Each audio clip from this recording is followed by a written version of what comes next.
KF-21 함재기에 관한 사항처럼 처음 한국은 경항 공모함급으로 건조를 추진하였으나 중국의 핵 추진, 항공모함과 구축함 추가 건조 등 중국의 군사 전력 상승으로 인해 대한민국의 군사력 증강 목표는 더 올라가야만 합니다. 그런데 만약 한국 해군이 저농도 수준의 핵 추진 방식 7만 톤급 항공모함을 채택한다면 우리나라도 항공모함의 원자력의 힘을 이용한 캐터펄트를 운용할 수 있는 길이 열립니다. 즉 캐터펄트를 운용하게 된다면 이착륙 분야에서 굳이 수직 이착륙기에 의존하지 않아도 된다는 뜻이며 KF-21 전투기를 함재기로 개발 중인 카이의 행보와 맞물리는 계획임은 확실합니다. 그래서 한국 해군은 KF-21 전투기 운용을 위한 카토바 방식을 채택할 것으로 예상됩니다. 반면 F-35 전투기가 운용 중인 스토바 방식은 비효율적인 점유율로 인해 탑재 가능한 전투기 수량이 심각하게 감소하는 단점이 존재합니다. 탑재 가능한 전투기 수량 감소는 곧 화력 부족으로 이어지게 됩니다. 그래서 한국 해군은 카토바 방식도 병행해서 검토하기 시작한 것입니다. 이렇게 되면 F-35 전투기를 운영하지 않더라도 KF-21 함재기를 개발해 운용하는 것이 가능해집니다. 항공모함을 활용한 작전 범위와 공중 급유 기능이 맞물린다면 작전 가능한 범위가 늘어납니다. 이 상황에서 스텔스 성능을 갖춘 KF-21 함재기가 작전을 펼친다면 중국은 막을 방법이 없습니다. 애초에 자칭 스텔스라고 주장하는 J-20 전투기가 인도 레이더에 잡혔던 적이 있습니다. 레이더에 잡혔다는 것은 검증되지 않은 스텔스 성능이라는 것인데요. 스텔스 성능뿐만 아니라 J-20 전투기에 달려있는 레이더 또한 성능이 안 좋다는 뜻이 됩니다. 그렇기에 KF-21 전투기가 실제 상황이 발생하여 출격하게 되더라도 중국은 탐지하지 못하게 됩니다. 아이러니하게도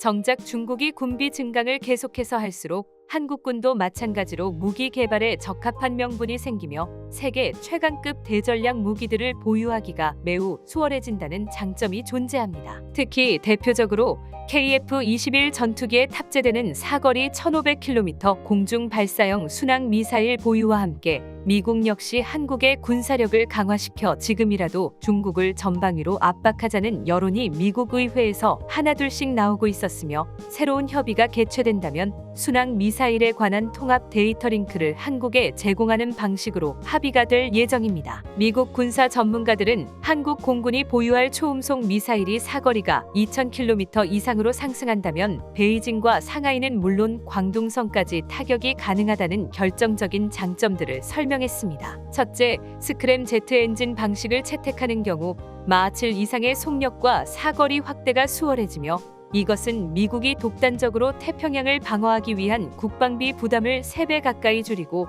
중국을 향한 태평양 압박 작전에 적합하도록 더 이상 미국의 단독 작전이 아닌 한국 공군의 KF-21 전투기와 협력이 활성화된 주요 이유입니다. 즉, 중국이 먼저 선을 넘고 핵 추진을 이용한 항공모함을 태평양 해상에 풀어버렸기 때문에 이에 맞서 한국에서도 KF-21 전투기와 신무기인 항공모함 체계 개발을 서서히 가속화시키고 있는 것입니다. 이어서 KF-21 전투기의 새로운 후속자 KF-21 함재기를 활용한 핵 추진 항공모함에 대해 보다 구체적으로 정보들을 알아보겠습니다. 짧은 활주로만으로 이륙이 가능한 카토바 방식은 많은 전력을 잡아먹는 캐터펄트 사출기를 사용하기 위해 원자력 출력을 이용한 고출력 발전기가 필요하다는 현실적 한계가 있습니다. 미국 정부는 국제 정세를 읽지 못하고 판단을 잘못하여 엉뚱한 방향으로 선회했습니다. 바로 미국 내 자국 방산 기업을 살리기 위해서 록히드 마틴과 보잉을 위해 KF-21 전투기에 들어가는 부품에 관하여 새로운 트집을 잡기 시작한 것입니다. 무엇보다도 KF-21 전투기에 장착되는 미사일 무장들을 사용 중인 시커 기술의 특허가 미국에게 있다며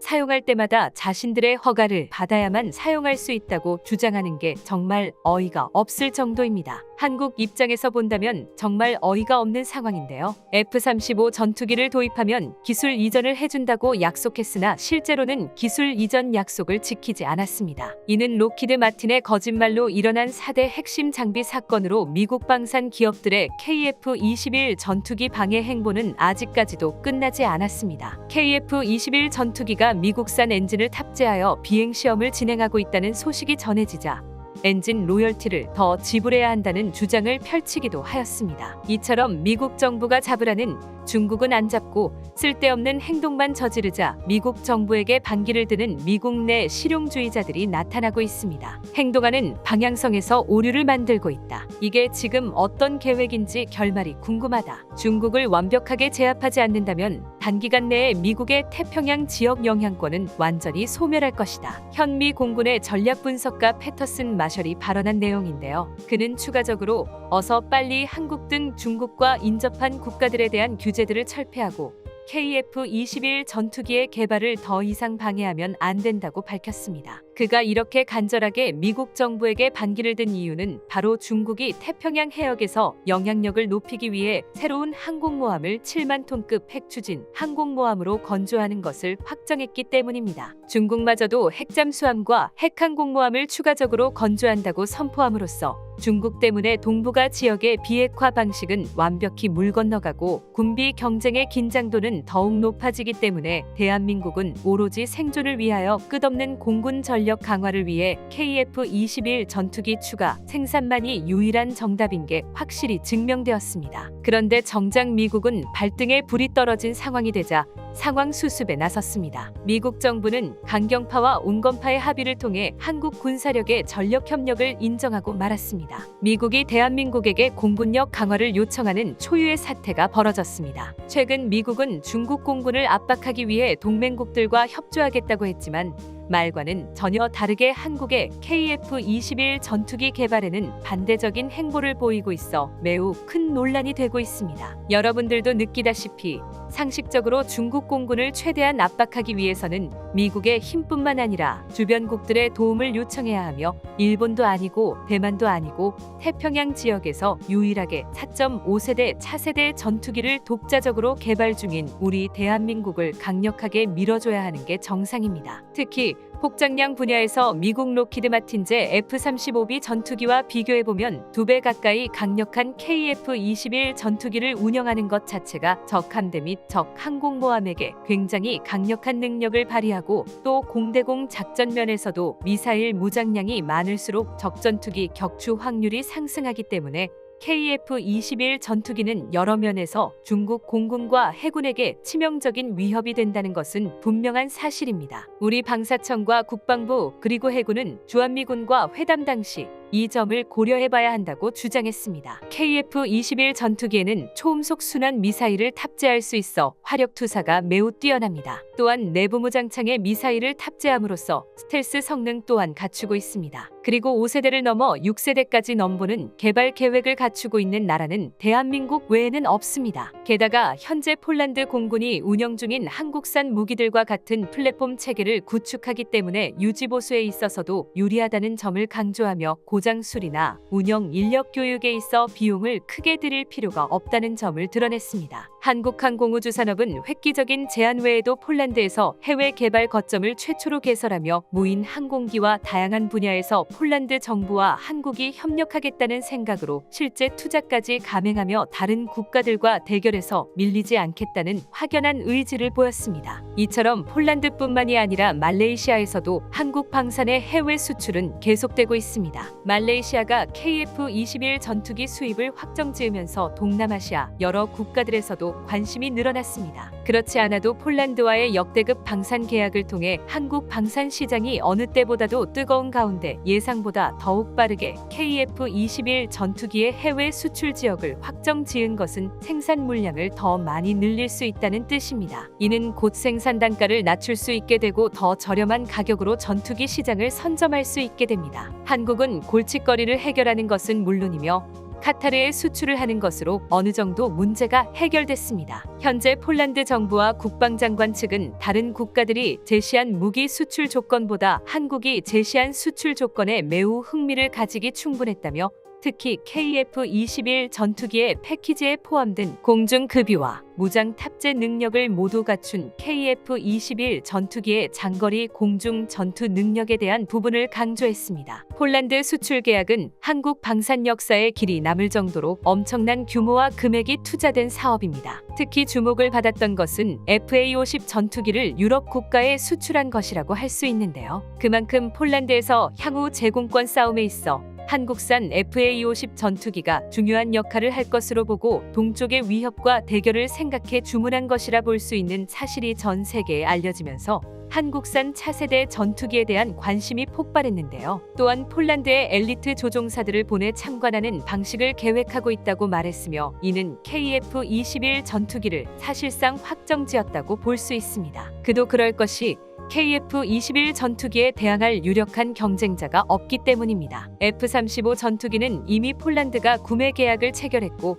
라팔 전투기는 고려 대상에서 완전히 제외되었습니다. 하지만 구매 계약을 체결한 F-35 전투기는 아직까지도 단 한 대조차 받아보질 못했습니다. 미국이 판매하고 있는 F-35 전투기는 도입 속도가 너무나도 느려서 도입국들로부터 불만이 자자한데요. 하지만 폴란드는 자주포, 전차, FA-50 전투기 도입 계약을 체결하면서 초도 물량을 이미 받아봤습니다. 그렇기에 KF-21 전투기 또한 생산 시설이 가동되기 시작하면 문제없이 계약한 물량을 받을 수 있을 것이라는 믿음이 있기에 한국의 KF-21 전투기를 선택했다고 볼 수 있습니다. 특히 한국이 폴란드에게 제시했던 조건은 인도네시아는 상상도 하기 어려울 만큼의 확실한 조건들입니다. 현지 부품 수리, 공장 설치 외에도 한국형 무기 플랫폼 통일의 요구 조건을 모두 만족했습니다. 이로 인해 국방력 강화를 고민하고 있던 폴란드의 문제는 말끔하게 해결되었습니다. 최근 시험 비행까지 마치며 국제 무대에 화려하게 데뷔한 KF-21 전투기는 전 세계적인 관심을 불러모으며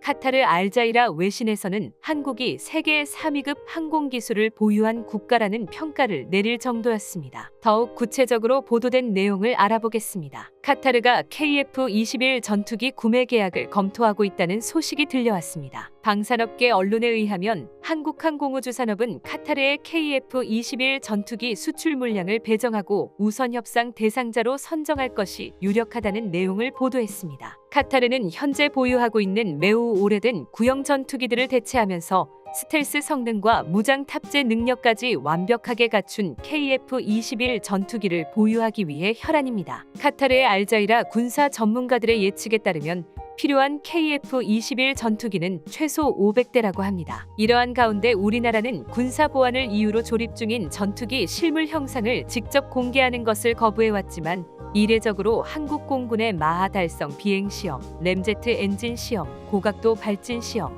애프터버너 가동 시험, 항공모함 캐터펄트 이륙 시험, 공대지 공대공 미사일 발사 시험, A사 레이더 시험, 스텔스 도료 성능 검증 등 테스트 과정들을 그대로 공개하였습니다. 세계 군사 언론들은 정밀하게 촬영된 KF-21 전투기의 각종 비행 시험 모습의 경악을 금치 못했습니다. 현재 전 세계 여러 국가들이 KF-21 전투기의 신뢰성을 인정하고 간절히 원하게 되자 대한민국의 KF-21 전투기 구매를 원하는 나라들이 더욱 많아지게 되었습니다. 즉 이렇게 된다면 말썽을 일으켰던 인도네시아가 아니어도 유럽의 폴란드, 중동의 카타르 그리고 말레이시아와 사우디아라비아를 통해 KF-21 전투기의 수출에 새로운 활로가 열려 방산 수출 실적이 크게 오를 것으로 예상되고 있습니다. 얼마 전 한국에서 열린 KF-21 전투기의 미래전략 포럼에서 해외 수출 계획이 공개됐습니다. 한국 바로 옆 나라인 중국과 일본은 경악을 금치 못했는데요. 왜냐하면 향후 미래에 있을 KF-21 전투기의 잠재적 구매 국가들이 모두 공개되었기 때문입니다. 그 중에서도 가장 유력한 후보 국가로 폴란드와 사우디아라비아가 있었으며 그리고 카타르와 말레이시아가 새롭게 언급되었습니다. 그렇다면 왜 이들 국가들은 KF-21 전투기를 구매하려 준비하고 있을까요? KF-21 전투기를 도입하려는 이유에 대해서 좀 더 자세히 알아보겠습니다. 먼저 FA-50 전투기 도입을 최종 선정한 말레이시아 정부는 이미 KF-21 전투기 도입도 공식적으로 검토하고 있다고 밝혔습니다. 말레이시아 정부가 KF-21 전투기를 도입하겠다고 나선 이유는 바로 중국 때문입니다. 얼마 전까지만 하더라도 중국 군용기 다수가 말레이시아 해상구역은 물론 영유권 분쟁 지역을 비행하는 일이 발생하여 말레이시아 정부가 분노한 나머지 중국 대사를 조치하는 일까지 벌어지며 말레이시아와 중국 사이에 긴장이 날로 높아졌던 상황인데요. 말레이시아는 중국 전투기의 공격을 막아야 하는 공중전을 가정했을 때 우위를 점할 수 있는 확실한 차세대 전투기가 반드시 필요하다고 생각하고 있는데요. 그렇기에 말레이시아는 KF-21 전투기의 도입 사업을 진행하고 있고 반드시 한국과의 협력이 필요합니다. 그런데 놀랍게도 카타르에서도 KF-21 전투기의 계약이 검토되고 있다는 소식이 들려왔습니다. 그동안 인도네시아가 현금이 없으니 파묘로 지불하겠다며 고집을 부렸던 KF-21 전투기 개발 프로젝트 분담금을 카타르가 지불하겠다고 나선 것입니다. 사실 카타르 정부는 더 큰 꿈을 꾸고 있습니다. 한국이 개발하고 있는 KF-21 전투기 프로젝트에도 참여할 의사를 보인 것입니다. KF-21 전투기 시제기의 국산 A사 레이더의 성능 검증을 위해 탑재한 상태로 공대공 임무와 공대지 임무 그리고 모의 실전 상황 등 다양한 상황에서 레이더 성능을 테스트하고 있는데요. KF-21 전투기에 장착될 A사 레이더는 1200여 개의 TR 모듈을 장착한 레이더로 처음 시제기가 나왔을 때부터 이스라엘의 엘타사가 남아공에서 하드웨어 성능을 1년간 평가했었는데요. 전 세계에서 최고 수준의 하드웨어 능력을 보유하고 있다고 평가 내렸습니다. 또한 이스라엘은 미국이 개발한 A사 레이더보다 뛰어나다며 고성능 TR 모듈을 활용한 하드웨어 공급은 물론이며 공동 개발도 제안했습니다. 고작 이스라엘이 인정한 걸 가지고 너무 호들갑 떤다고 할 수 있는데요. 이스라엘의 A사 레이더 기술력은 전 세계 1등으로 자국산 A사 레이더가 있음에도 대한민국이 개발한 레이더의 하드웨어 설계를 탐낼 만큼 뛰어난 평가를 받고 있습니다. 당시 한국산 레이더를 평가했던 이스라엘 엘타사 기술자들은 어떻게 대한민국이 기계식 레이더조차 개발하지 못했던 기술력으로 이런 고성능의 A사 레이더를 완성했냐면서 깜짝 놀랐으며 이후 대한민국이 개발하는 KF-21 전투기 역시 뛰어난 성능을 가지고 있다며 인정해 전 세계적으로 알려지는 계기가 되기도 했습니다. 현재 시점에서 최고 성능의 A사 레이더를 국산화에 성공한 대한민국은 현재 군에서 운영 중인 각종 전술 자산들과 새로 도입하는 전투체계들의 레이더를 점진적으로 국산화해 KF-21 전투기부터 구축함까지 국산 레이더로 교체하는 작업에 착수한 상태인데요. 국방과학연구소 ADD에서는 국산 A사 레이더가 현재 다수의 공중과 지상 그리고 해상 표적에 대한 탐지와 추적 성능을 검증하고 있고 지상 데이터 형성과 출력 조절을 통한 탐지, 거리 확대, 표적의 해상도를 테스트 중이며 궁극적으로 F-35 전투기 같은 스텔스 전투기까지 집중적인 출력 확장을 통해 식별할 수 있도록 성능을 끌어올리는 개발이 진행 중이라고 발표했습니다. 특히 현재 레이더 시제품에는 국산보다 출력이 낮은 미국산 TR 반도체가 적용되었음에도 설계 구조의 최적화와 주파수 위변조 기술 자체 개발 그리고 소리를 자동으로 분석해 잡음을 걸러낼 수 있는 소프트웨어 기술들을 확보해 기본적인 능력을 검증한 것인데요. 전투기는 수많은 항공전자 장비가 들어가지만 가장 중요한 체계는 바로 전투기의 두뇌라고 불리는 A사 레이더로 전투기 기수에 장착되어 전방에서 움직이는 적을 모두 파악할 수 있도록 해주는데요. 흔히들 RCS 값이 작아 레이더에 포착되지 않는 전투기를 스텔스 전투기라고 부르는데 현대전에서 스텔스 전투기를 탐지할 수 있느냐와 없느냐는 전쟁의 승패를 좌지우지할 만큼 중요합니다. 그렇기에 탐지 수단으로 A사 레이더 개발은 점점 더 중요해지며 다수의 표적을 놓치지 않고 추적해 발신 전파를 숨기는 전자전 능력을 통해 은밀하게 적 전투기를 추적하고 제거할 수 있는데요. 또한 최첨단의 전술 데이터 링크와 A사 레이더를 상호 결합해 후방에서 아군이 발사해주는 미사일을 여러 표적으로 유도할 수 있기에 레이더가 가진 기술은 국가 기밀로 취급되고 있습니다. 대한민국의 KF-21 전투기는 폴란드를 비롯해 아시아 국가는 물론 세계 방산 국가 1위인 미국에서도 유심히 지켜보고 있는데요. 최근 미국 최고 방산 기업인 로키드 마틴에서는 KF-21 전투기에 들어갈 한국산 A사 레이더 전자장비 산업 체계가 예상보다 빠르게 성장하고 있다고 판단했습니다. 즉, 개발에 성공한 한국산 A사 레이더가 고난도의 생산 라인 구축에 성공했다고 결국에는 인정한 것인데요. 마침 방위사업청에서도 대한민국이 개발하고 있었던 전자장비에 관한 좋은 소식이 들려왔습니다. 바로 국산 A사 레이더가 본격적인 양산에 들어간다는 발표인데요. 국방반도체 융합연구단은 지라갈륨 레이더에 관한 송수신 직접회로 기술을 개발했다고 언급했습니다. 이로써 대한민국의 국방연구진들이 KF-21 전투기에 탑재할 레이더, 증폭소자, 양산 공정을 증설했습니다. 이번에 국내 연구진이 개발에 성공한 단일 MIC가 대폭 적용된 레이더 반도체 송수신 모듈은 신호 위상과 진폭을 기존 갈륨 비소보다 4배 넓게 조정해 더 넓은 지역을 탐지 추적하는 역할을 합니다. 더욱 놀라운 사실은 이번에 개발에 성공한 지라갈륨 기반 송수신 MIC가 위성 탑재체의 주요 시스템인 고해상도 영상 레이더 안테나에도 동시에 적용할 수 있다고 밝혔는데요. KF-21 전투기와 실시간으로 연동되는 안테나, 신호의 송신 및 수신 역할은 당연하며 전투기뿐만 아니라 위성용 송수신 모듈의 소형화 및 경량화에도 매우 큰 도움이 될 것으로 전망됩니다. 국방과학연구소가 주관하고 하나시스템이 체계 개발 업체로 참가하고 있는 국산 A사 레이더가 결국 잠정 전투용 적합 판정을 획득했습니다. 국산 A사 레이더는 최근 신소재를 개발해 탐지 면적을 170%나 증가시켰으며 미국의 로키드 마틴 관계자도 대한민국의 기술력 발전을 인정할 수밖에 없었습니다. 얼마 전 국방과학연구소에서는 전자전 비행모의 시험대 통제실에서 지름 30cm, 송수신 모듈 1200개로 이루어진 프로토타입의 A사 레이더가 100km 거리에서 접근하는 가상적 전투기 12대를 동시에 추적하는 데 성공했는데요. 공개한 A사 레이더의 가장 핵심 소재인 지라갈륨 반도체 소재는 한국형 다이아몬드 공법이라는 새로운 공법을 이용해 기존 미국이나 일본의 특허를 피해갔으며 전력 증폭률이나 열전도율이 기존 레이더 대비 훨씬 높아 내열성도 뛰어난 것으로 판명되었습니다. 대한민국의 경쟁 상대로 불리는 터키도 최근 칸 전투기라는 5세대 스텔스 전투기와 자체 개발 중인 A사 레이더를 공개했지만 실제 군사 전문가들은 터키산 레이더는 그 실체가 불명확하다고 판단하고 있는데요. 터키는 전투기나 방위 무기 사업을 정치적으로 이용하고 있으며 이번에 공개한 칸 전투기도 조종석 뒤편이 텅 비어 있는 깡통 전투기로 개발하는 척만 하고 있습니다. 현재 터키에서는 한국의 KF-21 전투기보다 빠르게 개발이 진행되고 있다고 생각했는데 전투기는 물론 국산 A사 레이더까지 개발 완료하고 양산 준비에 들어가자 충격에 빠졌는데요. 터키뿐만 아니라 대한민국을 경쟁자로 생각하고 있으면서 자신들의 군사 기술이 더 높다고 자랑하고 있는 대만에게도 충격적으로 받아들여지고 있습니다. 대만은 자체적인 레이더 기술을 개발하고 있었는데 대만에는 TSMC라는 반도체 기업을 보유하고 있고